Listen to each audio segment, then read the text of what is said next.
Hey there. If you saw my last video, my quarterly check-in, you got a spoiler alert on my mortgage balance. So today I'm going to update my trackers with the details and share with you what I've decided to do with another $500 I found in my budget. No, not that $500, another $500. So I'm going to update the mortgage tracker first. Today is the 30th. And you've already seen the payments I've made so far. So I'm going to add a couple more payments I was able to make. One on the 21st of $172.68. That came from ad revenue on the channel for 2 months. So thank you so much for watching the ads as always. On September 23rd, I rounded out that $500 by making a payment of $299.82. Make sure that adds up. And it does. So the total to my mortgage within the month was $500, but I had to finagle things a little bit. And over here on my schedule, I will need to adjust this to be $750. Check out my last video to see why. And so it says here that my ending balance should be $103,615.68. And oh, wait a minute. I didn't check for these numbers here. I gotta go back. Let's see. Let's hit an undo. Sorry about that. So here we are looking at 351, 433. So let me update this to 750. Ah, yes. So the 433 increased to 524 and the number of payments went down an additional 2 payments. Okay, now onto this balance, $103,615.68. Interesting way to say that. So I am going to copy this over to my mortgage payoff tracker. And this is the ending balance.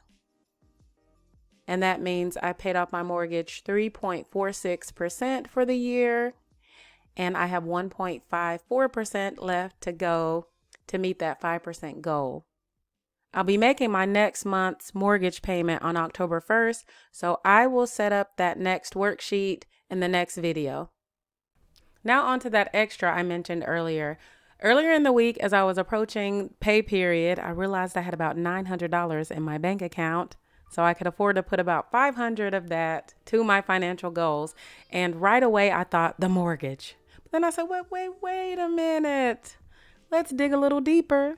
Let's make sure that is the most sound financial decision. So I started looking through my goals and my accounts to see where was the best place for that money. I started first with the rate of return of my HSA. So I'm investing with my HSA. Anything over that $1,000 is automatically moved over to my investment account with my HSA, and that is going to purchasing VT Sacks. Now I looked at my rate of return.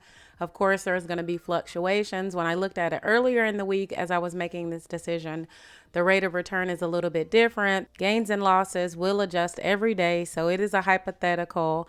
Today, I'm landing at 6.90% and 0.61% for the quarter.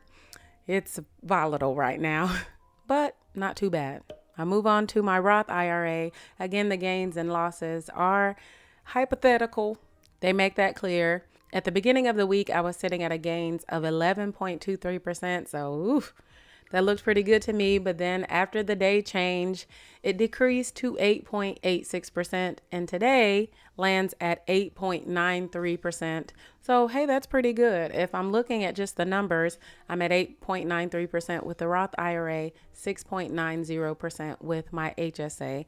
Now, if I was to evaluate the impact of that $500 towards my mortgage, it would look like this. I'm starting out at the amortization schedule, and I'm going to evaluate the change in the balance, which will be $500. That's pretty easy. That's going to go down to 103,11568. But I also want to see what that extra principal interest savings will be. So let's do this. Let's take this $524.25. And then what I would do here is just add in this extra $500. So that would make this $1,250. And then of course this will go to 103,11568. And then so with the extra principal savings, $613.80. And so if I take that and minus this amount, let's see here. Let's make this a formula.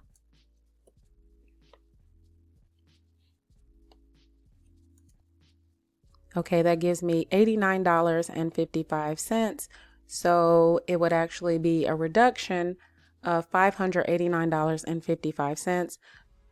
So then if I take the original amount of 103,615.68, let me put my equals in there for the formula. I subtract from that 500 and also this 89.55. That would give me a balance of 103,026.13.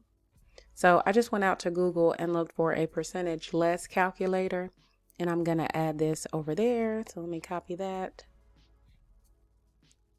I'll put this in my new value if I can. And then my original value was 103,615.68. Then it's going to calculate that that's the absolute difference and that the percentage decrease is 0.57%. So you see what that looks like. So the extra to the mortgage eliminated itself. Now back to comparing the Roth IRA and the HSA.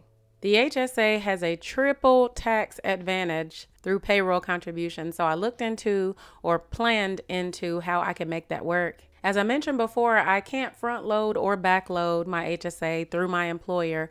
So I would have to spread out this extra over the remaining pay periods. And because I'm getting paid this week, it's showing the adjustment will be made out over 6 pay periods as opposed to 7. And because it takes into account what I've already contributed and the contribution limit is $3,600, it'll allow me to adjust my contributions from $160.88 to $240.66, an additional $79.78. And so when you do the math, it'll take more than 6 pay periods for me to contribute that $500. This just wasn't ideal to me. I didn't want to take that long to apply it through my payroll. So I switched back to evaluating the Roth IRA, which wasn't a bad choice, but I thought I wasn't planning on maxing out my Roth IRA this year. So, I mean, was that the way to go? And then I remembered I can contribute to my HSA after tax. And though I won't recoup my payroll taxes, those FICA taxes, I can deduct my federal or income taxes on my tax return, and I wouldn't be able to do that with the Roth IRA. So I have contributed that $500 to my HSA, and though it was after tax and I would have preferred pre-tax, I think it was the way to go. But let me know what you think by weighing in on this poll. Would you have taken the triple tax advantaged extra slow route by pinching off a piece to the HSA? Or would you have contributed to the Roth, though it is not tax deductible and it's already taken that FICA tax hit?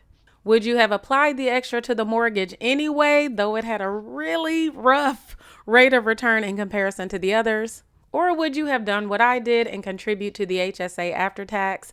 Let me know. I tried to do what I thought was best. I was thinking, like, should I stick with my goals or do something I feel may be a wiser financial decision? I guess this is what baby steps 4 and 6 at the same time is all about. If you've gotten to this point of the video, you may as well like and subscribe. I'm just saying. Thanks so much for watching. I'll see you next time.